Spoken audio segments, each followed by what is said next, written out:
Vidal, on voit bien que la toxicologie des médicaments se porte généralement sur le foie. C'est-à-dire que c'est le premier organe qui trinque. Voilà. Et donc, dans ce 4e point que je donne sur 5, c'est vous dire simplement, mesdames et messieurs, que quand vous prenez un médicament, évidemment, il est important que vous compreniez que si ce médicament est pris à jeun, le foie va prendre ça de plein fouet.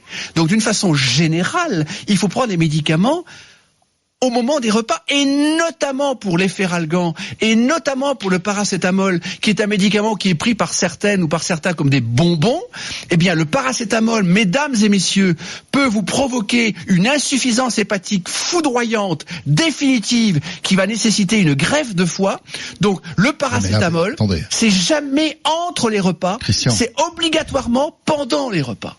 D'accord. C'est une faute majeure des médecins. Oui, mais quand on a mal à la tête. Eh bien, on mange avec. On prend le paracétamol et en même temps, on mange. Oui, mais si vous dites qu'il faut pas manger entre les repas. Si on a mal à la tête entre les repas, qu'est-ce qu'on fait ? On mange une pomme, on mange un yaourt, on mange un fromage blanc.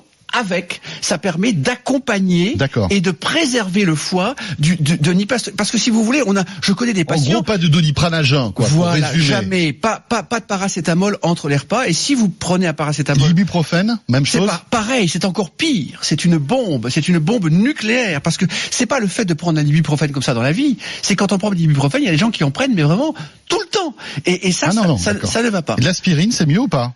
L'aspirine, ça a surtout un impact sur l'estomac et ça fait saigner et ça peut donner des gastrites. Donc les aspirines à 1000 mg, n'en parlons pas, parce que là, non, mais on a mal à la tête, par exemple. Vaut mieux prendre. On s'éloigne un petit peu. Paracétamol, ibuprofène ou aspirine, absolument. Plutôt paracétamol. Absolument. Alors je résume. Évidemment, boire de l'eau. Évidemment, laisser reposer le foie entre les repas. Évidemment, diminuer les sucres trop rapides et plutôt que du riz, prendre des pâtes, par exemple. Plutôt que du pain blanc sans aucune qualité, prendre du pain complet. C'est évidemment du gras, c'est de l'huile d'olive, c'est du poisson, c'est éviter un excès de fromage ou un excès de beurre, mais tout en mangeant du fromage et du beurre. C'est évidemment, comme je vous le dis, ne pas prendre trop de médicaments, car au-delà de 4 médicaments, les transporteurs sanguins, dont le foie est un activateur, ne peut plus transporter les médicaments. Donc, sur 10 médicaments, le foie va en transporter que 4. Donc, de toute façon, il y a déjà 6 médicaments à jeter. Et le foie doit les métaboliser pour les ramener au rein. Et quand un foie ne fonctionne pas, c'est une insuffisance rénale. Et dernier point majeur, alors là, le 5e point, si vous voulez garder un foie, et je vais résumer le tout si vous le permettez, c'est évidemment un verre d'alcool pendant un repas. Et le foie est un organe qui ne supporte pas l'alcool. C'est-à-dire que ça détruit tous les réseaux structurants de la fonction hépatique. Et évidemment, quand les réseaux L'alcool est l'ennemi du foie. Ah, c'est le premier ennemi du foie.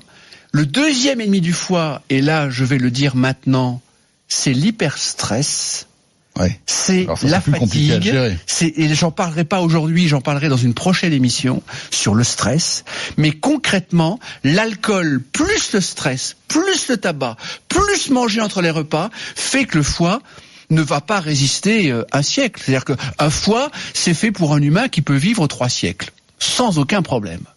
Mais quand un foie est agressé par l'absence d'eau, par le grignotage, par des sucres rapides permanents, par du gras en grande quantité, par concrètement des médicaments et par en plus un excès d'alcool entre les repas particulièrement, le foie ne supporte pas. Attention, quand vous dites un excès d'alcool, un verre d'alcool par repas, même si le sujet d'aujourd'hui n'est pas le sujet un verre de vin quand même. Oui, c'est ce que je dis, c'est-à-dire qu'un verre de vin par repas, ça va. Oui. Mais quand vous êtes à de l'alcool entre les repas, ça ne va pas. Donc je résume le tout. Christian, je résume le tout. Le café. Le café, c'est bien. Le café, c'est bien. Le café, le foie, jusqu'à 4-5 cafés, il n'y a aucun problème. D'accord. 2 thés, aucun problème. Parce qu'on a des auditeurs qui disent le radis noir, le radis noir ne fonctionne pas pour détoxifier le foie. Et d'ailleurs, je dirais que la crise de foie est un concept typiquement français.